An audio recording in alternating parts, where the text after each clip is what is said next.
A deepwater port on a remote island off the northern Australian coast has been identified as an important asset for bolstering our nation's defence capabilities. Port Melville is now being used to refuel naval vessels following the Defence Strategic Review. Our reporter Matt Cunningham travelled there with Defence Minister Richard Marles. A traditional Tiwi welcome from the Munapi clan of Perlingimpi.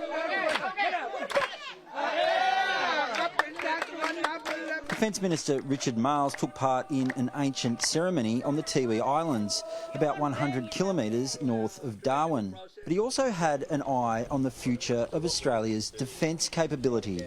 What is really clear is that when we look at where our national security lies, it lies well beyond our borders, and we need to have the capacity to project. That's why this deepwater port on the north coast of Melville Island has been identified as a crucial piece of infrastructure.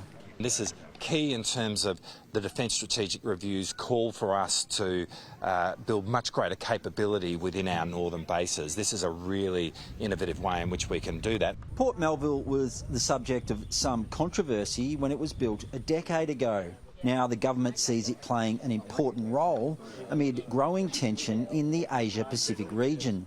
Already we've done refuelling of Cape-class vessels for both the Navy and for Australian Border Force, but we're looking at doing that for more ships within the Navy. The port is just a short drive from a major airstrip capable of landing this C-27J Spartan aircraft. Defence has purchased 4 megalitres of fuel that is being stored at the port.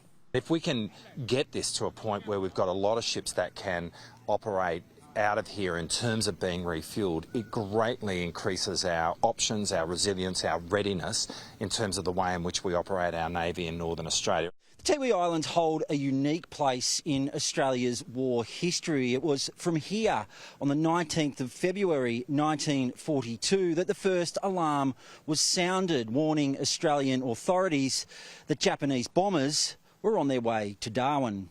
And it was the Tiwis that captured the first Japanese prisoner of war, if you like, on Australian soil. This traditional Tiwi aeroplane dance is inspired by the planes that flew over the islands more than 80 years ago.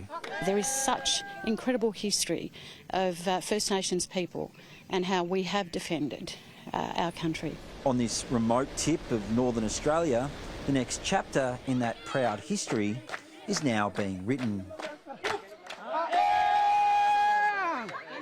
Matt Cunningham, Sky News, Perlingimpi.